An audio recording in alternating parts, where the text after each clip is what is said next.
However, living the blessed life. This is my favorite seat in the house. This is often where I just sit and make memories, use my mind. Blessed and highly favored. That was one of my favorite things. So I get a question a lot. Stephen, what do you do for a living? How do you travel? Why are you always just goofing around, having fun? I do work hard. I haven't shaved in a couple days.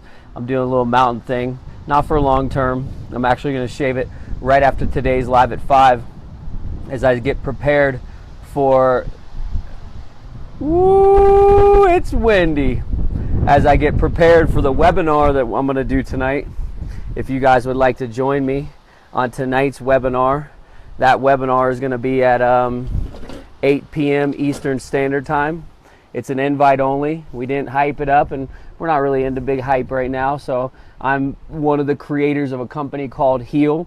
And for those of you that you're meeting me for the first time, I believe that this is the beginning of a beautiful and lifelong friendship. And I also want to welcome back those of you that are in the Heal family that have been following me on Facebook or however you connected with me, whether we went to school together and we grew up, maybe we partied and did drugs together. I don't know, but I do know that we are here today. We're in this moment, and I'm grateful for you. And it's been an absolutely epic journey. I met a friend not too long ago, and he's been connecting me with a lot of people. And actually just yesterday, he met somebody who owns a company, and it's called Epic Travel. And it was just kind of this thing that he connected us together. Lena, that's fascinating. You just came on here because I was just looking at your Facebook page. So I guess that's just the way the law of attraction goes. But anyhow, yesterday he connected with this gentleman who has a company called Epic Travel. And I'm like, wow, Epic Travel, that's kind of like what I've been talking about, epic. And really it's about living the blessed life. Those of you that follow me on Snapchat, it's probably quite funny because I'm like singing in the morning, making food throughout the day, but I'm talking about porch life where I'm living on my porch. Not because I can't live on the inside. I got a room in there, but I don't really like sleeping in the room. I like sleeping under the stars, and I like to, feel the brisk, cool air and the ability to really connect with the outdoors and nature, And I love that I have a chance to get to know each and every one of you. And like Ted, who's on here, Ted and I, we've known each other for 4 or 5 years, and we've met a couple different times. We talk on a frequent basis. He helps me stay accountable. I help him stay accountable. We're just friends. We're both believers. We both have faith. We're friends, and we like to help one another grow. It's the same with most of you. I have a direct friendship or relationship with you that could be a lot deeper or is a lot deeper than simply just a Facebook video that we're doing. And when I get out here on Facebook each day, it's because I'm living the blessed life. I'm committed to living the blessed life. And last night when I was driving home and I was stuck in traffic and I was sweating because I refused to roll my windows down and put the AC on. I wanted to feel the heat because then when I got back to the mountains, then I could really, truly remember and rejoice and be grateful for the cool, brisk air that I have, right? I got that cool, brisk air all the time. And I'm up here and I don't want to forget about where I came from. I don't want to forget about the heat that a lot of people are in. And I knew that I just had that chance to be super grateful and to sweat it out. Instead of getting panicked that I'm in traffic and I'm going to be late, I got to do a live at 5, it's because I'm living the blessed life. And I want you to begin to live the blessed life as well. There's so many opportunities for all of us, and your blessed life is different than mine. However, unless you're committed to living it, then you will never live it. You're actually going to live somebody else's life. You're going to live a confined life. Maybe perhaps you're a little bit nervous because you've been watching the TV and news, and there's a lot of weird things going on, right? Cops are killing people. The presidential candidate is in trouble for exposing confidential information, and the director of the FBI isn't, recommending a charge, and people are like, is there two types of standards? One for the common man and one for the politicians. And, we're curious what's going on over in Great Britain and, what's going on in the world? Well, how many different ways are there and what could possibly happen? Well, the truth of the matter is we all die. We have zero control over what other people are going to do. You can't control the government. You can't control the economy. You can't control the weather. You can only control your perception of the way life is. Now, if you're here for the first time, I want to welcome you. Each day I get out here and I do this for a lot of different reasons. The number one reason is because I'm living the blessed life. And today I want to tell you what I believe it takes for you to live the blessed life as well. If you want to live the blessed life, just let me know. If you could possibly just write blessed life in the chat below, that way I know you want to live the blessed life as well. The blessed life may be that you're going to spend as much time with your family that you want to. The blessed life may be that you're going to travel around the world wherever you want to go, whenever you want to go there. The blessed life may mean that you're able to write that book or stand on the stage that you've always wanted to stand on or to write. The blessed life may be that you're able to have abundance flow into your life. Wealth, more money than you know how to deal with, so you can contribute and give it to other people. The blessed life may mean that you're going to have a restoration in your health. That right now you have a disease or a diagnostic that you don't really like and it's scaring you, and the doctor told you this may happen or that may happen. And the blessed life is that you will have restoration and healing in your body. The blessed life that is somebody that you've had in a relationship in a long time, things aren't going well, and you're struggling in your marriage. You're struggling to have a relationship with your kids. You're struggling to have, peace and prosperity in your life. And the blessed life is that will be fulfilled, that happiness will take place once again, and that the future is better than ever before. See, your blessed life isn't necessarily what I consider my blessed life. But I do believe that all of us have that opportunity to live a blessed life each and every day. I have on my arm a tattoo as my brother passed away when I was a young kid. I was 20 years old. He died when he was 23. I had a cross and his initials and his name, and I was never a tattoo guy. I was never going to get a tattoo, but when this happened, I felt like it was a good opportunity to do it, and I did. And it says truly blessed, because I feel like I've been truly blessed to live this life. And I maybe have had harder circumstances than some people and not as hard as others, but we're all the same. We all have similarities. And one thing in common amongst most human beings is that separation of others, that we get scared if we're struggling with a weight problem, if we're struggling with a learning disability, if we're struggling with parenting skills, if we're struggling, a huge one is finances. When people struggle with money, they have a feeling like, oh, I better not tell anybody. Dude, tell everybody. Watch what can happen in your life if you begin to tell people, hey, I don't have much money. I'm not truly worried about it. I could care less. I'm building my wealth. I'm going to be wealthy. I am going to be wealthier than ever. I believe that this is my time. I believe in the future. See, the thing is, what separates us is our ego. What connects us is our spirits. What separates us is our egos. What connects us is our spirit. Our egos tell us that, oh, I got to drive a Ferrari. Oh, I got to live in a mansion. Oh, I got to brag about what I have. Oh, I got to be able to show people things that I don't have because I'm jealous of what other people have because my ego is so big. Well, I'm going to encourage you today to do a couple things to ensure that you live the blessed life. So let's see who wants to live the blessed life. If you haven't said it and you're just tapping in, all you got to say is blessed life, because I'm going to tell you what I think is the 3, maybe 4 principles to living a blessed life. Mel wants to live a blessed life, and she does. I spoke to her on the phone, and Mel is way overseas. We weren't neighbors or anything. We spoke on the phone. Tracy and I spoke on the phone just a week ago. So they're both over in the UK. Hinimoa. I don't know how to pronounce your name, but thank you for being here. Christy Brooks wants to live the blessed life. Lillian, blessed life, spoke to her not long ago. Paul Evans, good to see you, wants to live the blessed life. Jamie, Susan wants to live the blessed life. Nikki, good to have you. Christina, Mandy, everybody wants to live the blessed life, right? Because it sounds so enriching. It sounds so powerful. It sounds so good. It's the blessed life. We don't need anything to live it except for a decision backed by desire, fueled with hunger. The blessed life is that you're going to pick one thing that's so scary, that scares you every moment of your life. And you're going to focus on that one thing, and you're going to make that one thing happen, no matter what. Commit to that one thing. That's step one.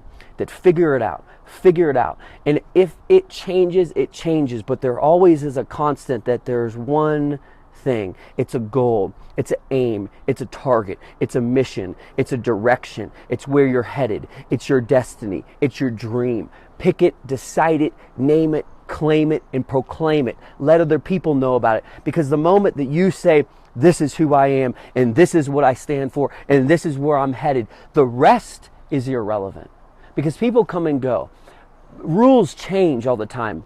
Perhaps, you might be a little bit nervous, right? Who's going to be our next president if you're in the United States or you're in another country like, whoa, there's a lot of stuff going on I can't control. You cannot control that. Don't let yourself fool yourself that you can control it. You can't gossip about it. You can't complain about it. And you can't change it no matter what you do and no matter what you say. Not today, anyhow. You can believe in a bigger cause, such as my grandfather did, and he wanted to save the Florida Everglades, so he worked and he put all of his resources into a penny a pound tax on the sugar growers. That was 20-something years ago. The same problem is now existing. He saw into the future, dedicated his life to it. It was a mission. And I want you to pick your project that's bigger than your problem. I want to pick you to pick your mission and decide that this is what I'm going to go on. And that's step one to living the blessed life. That's the hardest part. The hardest part is to pick it. It actually truly is, because the rest of it is irrelevant. Because the moment that you say, this is it, this is it, this is what I'm going to do with my life, it could be anything. Let me give you a couple small ideas that are actually quite big things. I'm going to be a parent. I know a lot of beautiful parents, women and men, who said, my calling in life is to be a parent. That's your mission. See, that is your mission. And you could say that this is your why, but I'm not going to really phrase it like that. I believe this is something a little bit different. I believe this is your direct focus. Write this down. What I focus on expands. What I focus on expands. Pick your mission. Proclaim it to the world. Pick your mission. Decide and commit upon it. Claim it and proclaim it. And what I mean by that is, don't just going around thinking that you're inadequate or what you want to do is irrelevant. Because the funny part is the moment that you put it out there, somebody's going to smack it down. And then, and only then, will you say to yourself, wow, I really have to believe in this. I must believe in this. Because when someone comes to you with disbelief, someone comes to you with criticism or doubt, your beliefs will be tested. Now, if your belief in this one mission is bigger than the circumstances and bigger than the acceptance of others, then it shall be done. Now, let me go ahead. I'm gonna back this with a Bible verse. And I don't have it memorized, so we're going to go inside and look at it. But you don't need to be religious, and you don't need to read the Bible, and you don't have to worry about what I believe. But this kind of backs it in the ability to believe beyond what man has a belief in your mission. Your mission is big. It's bigger than big. It's bigger than what everything else is going on around you that's inadequate. Your bills, the doctor's report, the struggle in this and that, the people saying that, the politics, the climate, all those things are forever changing and growing. But one thing can be constant in your life, and that's the beginning of the blessed life. The rest of it's just fun and easy. But let me back it real quick. Hold on. The blessed life.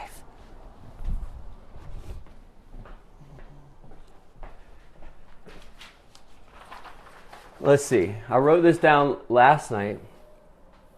I'll get on this in a minute. But whatever may be your task, work at it heartily from your soul, like from your heart, as something done for the Lord, not man.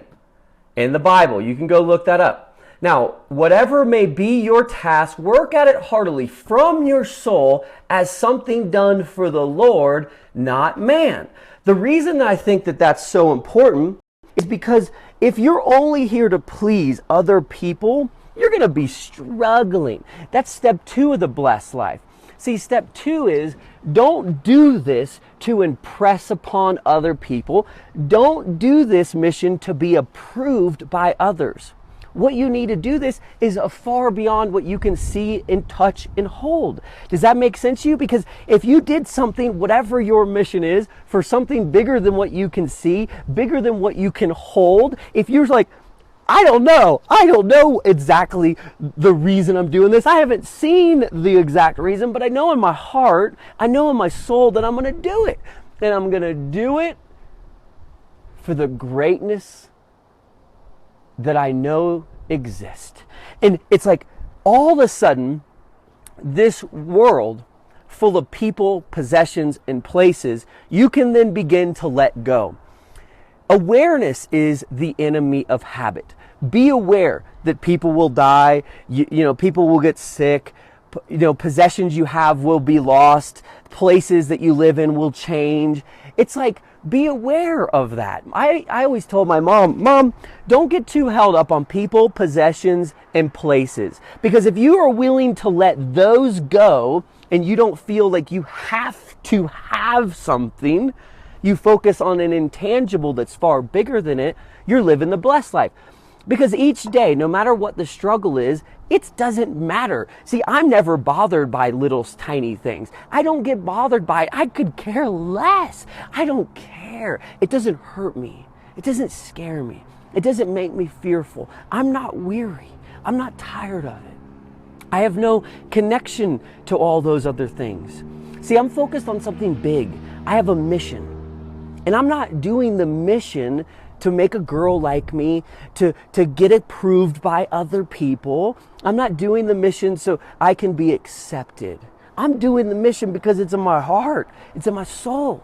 It's what I feel like I could do beyond everything else. See, that's the blessed life. The blessed life is that you got a mission so big it scares you every day. The blessed life is that you're doing this for far beyond reasons of things that you see in your life.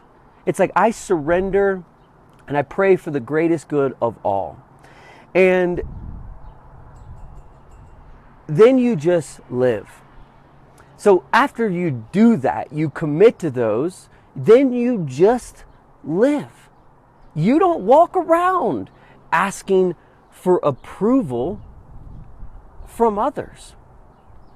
You don't have to ask for, do you like me? Do I look good enough for you?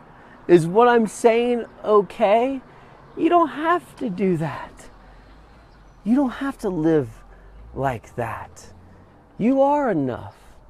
Who you are is enough. The sun is shining on you. The sun is shining in your life. The blessed life is for all of us. It's like, I'm going to do one thing that's far beyond everything else. If I get in a traffic jam, if my bill gets like not paid and my landlord says, hey man, pay your rent or you're gonna get kicked out. And you're like, oh my gosh, so stressful. If you have, a bill due and you can't afford to pay it. If your money's low and you don't know what to do about it. Those things won't stress you out. Stress is the number one creator of disease. Who's creating that stress? The president, the presidential electors, like people that are, the doctors, the teachers. Who's creating that stress? The bill collectors, the landlords? You.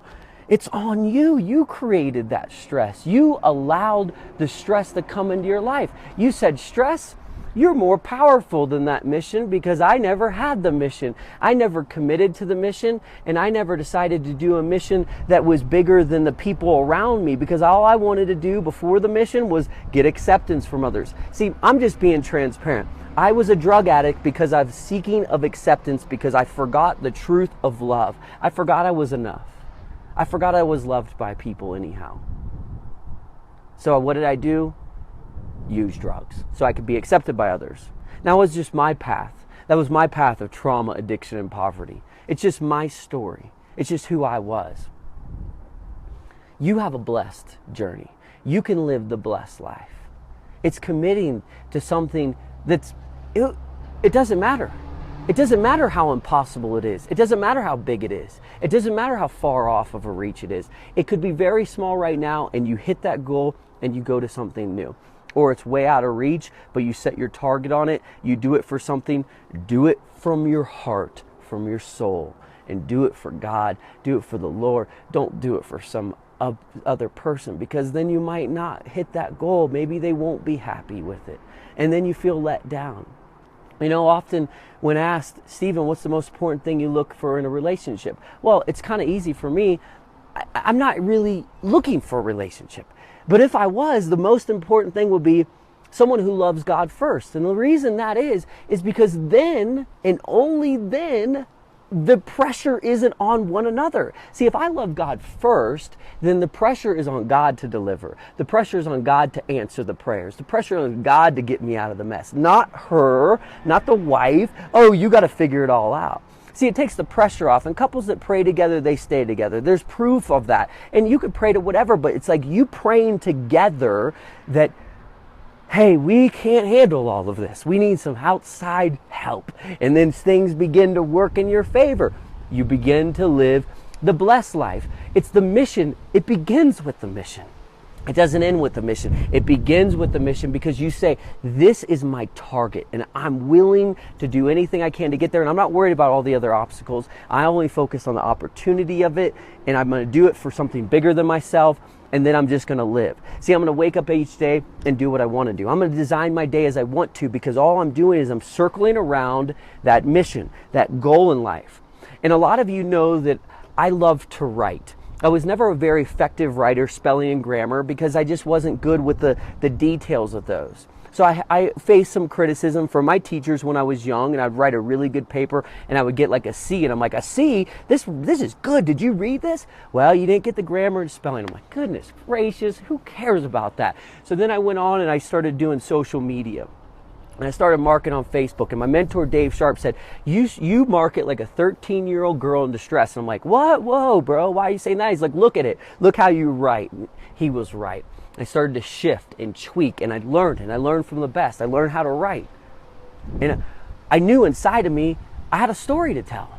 So I started, and I had a different couple of ideas for books. And I started, maybe I'll do this idea, and I dabbled with them.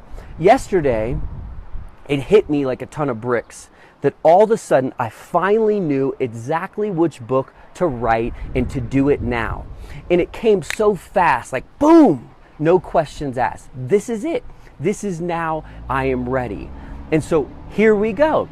Last night I get home, I write the table of contents, and it just flows as if I was been doing this for years, because I was planning it for years through my mission. It was in my mission. See, the mission was so big, it didn't necessarily say book. It had the mission. The mission was huge. And I was doing it for God. I wasn't doing it for myself. It wasn't always like this. Before it was. It was all about man. All about getting the girl to like me. All about getting the friends to approve of me. That's what the whole mission before. Then it shifted and changes, and I began to feel happy. And every day I know I'm living the blessed life. See, you got the blessed life in you. And last night I was like, write the book. Just start writing the book. Write the book. You could write this book in days, in weeks. You could have it out to the world in months. It doesn't take 2 to 3 to 10 years to do it, because that used to be my idea of it. I was a bad writer. I didn't know spelling and grammar. How am I ever going to write a book? But I got a story to tell. So I started to put it together. And I'm writing this book. And the book's called Alive. And the reason I'm writing this book is because I had so many ideas as a person in my mind of different ways to please other people. But I can't please everybody. I can only work the mission and please my Creator. So when it was given to me, I decided to take action upon it. Because now that I know why I'm doing something, it will come effortlessly. Nothing will matter. No obstacles will stop that mission. Nothing that happens in everyone else's life will affect me to complete what I need to do. And it was so quick, alive. It's a true story, but with actual strategical steps that anyone could use to feel alive. Who doesn't want to feel alive? It's like the blessed life. We all want to live the blessed life. Perhaps it's the porch life. Maybe it's the better marriage. Maybe it's the health and the wealth. I don't know what you're after, but I know what you're after is yours to have. And I'm going to write a book. And I'm telling you guys right now, first people I've told, you know, I didn't tell anyone before this. I didn't just have the idea yesterday. It was time to do it.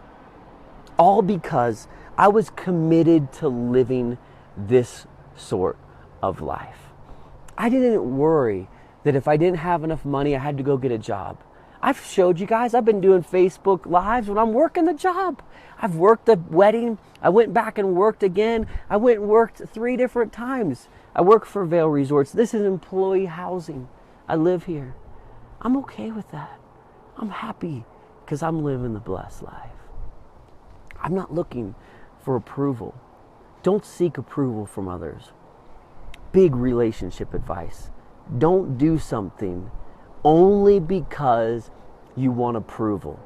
Do something because you want to create a shift in growth in other people's lives. That you want to do it from your heart, not from your fear that you aren't good enough. That you're saying, I'm going to put all my energy, all my effort, all my might into growing people to new heights. I'm going to put everything I've got into showing up to that soccer practice, into being at that rehearsal, into figuring out that instrument, into figuring out how to solve the problem at work. Be the problem solver. But whatever you got to do it because of something so much bigger than the fear of you, than what your needs are, and to match up in somebody else's eyes. Then, and only then, you will be unstoppable. Nobody, nothing will ever be able to stop you. Live the blessed life. I'm writing a book called Alive.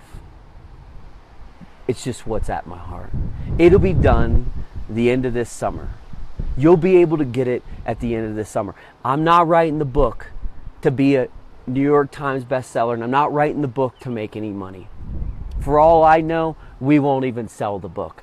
But the book is gonna be big, and the book is so much bigger than anything that I've ever done in my life, because all of my life experience is focused on one mission. Getting off track and getting back on has led me to the feeling of being alive.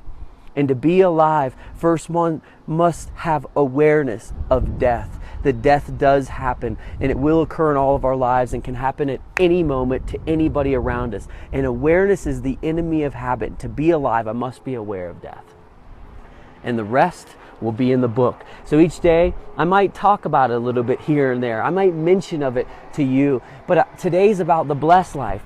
Today's about you being blessed by the mission that you have in your heart, and that you decide that it doesn't really matter what other people want you to do. That will never make you happy. What will make you happy is doing the impossible in your heart, and doing it for what's in your soul, and doing it for something greater than you, something bigger than those around you, something for everybody, the collective, the unity of the world.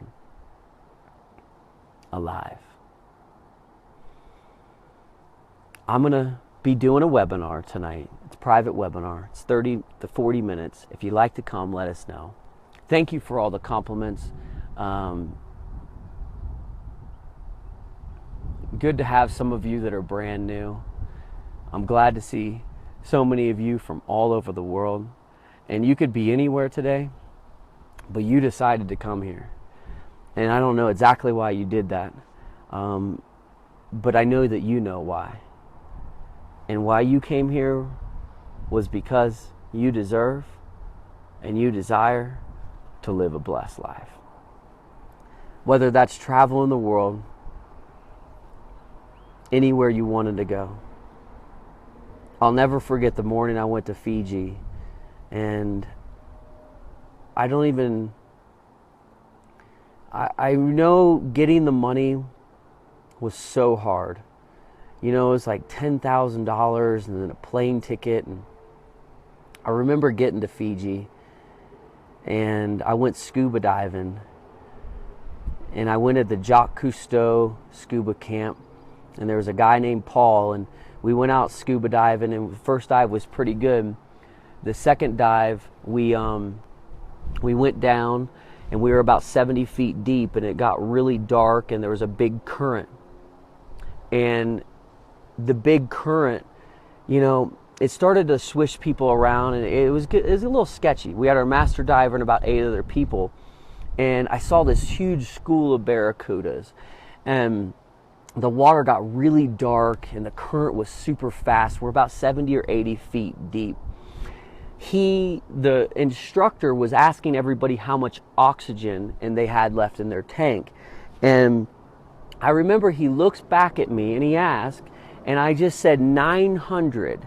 And 900 is still a good amount. You can go for quite a while. The moment that happened, he turned back around, and I breathe in, and I'm like, used all my air, and the tank was broken and malfunctioned.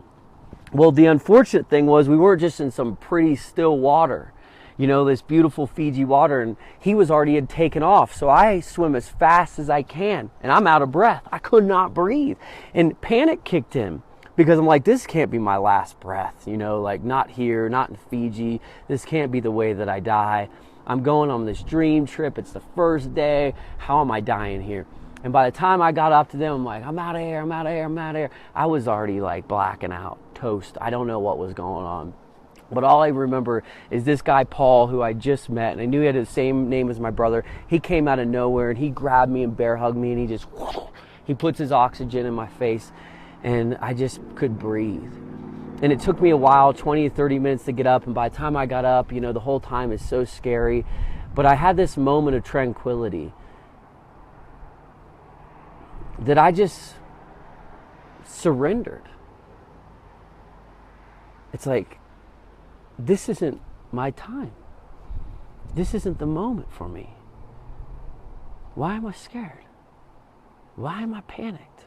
And although I got to the surface and my mask was full of blood, I remember going to the event that night, and the speaker goes, have you ever had the experience of life where you couldn't have breath and you're gasping for breath? I'm like, did someone tell him? And I'm like, dude, this is so weird. And, you know, when you think about that, why did panic kick in when we have a bill that's due? Why does panic kick in when somebody doesn't want to be in a relationship with us? Why does panic kick in when we're late for an appointment? Why do we panic when we don't have the resources to make something happen? The reason I believe that we panic is our mission isn't clear. And the purpose of the mission isn't the right purpose. Because the purpose of the mission is so powerful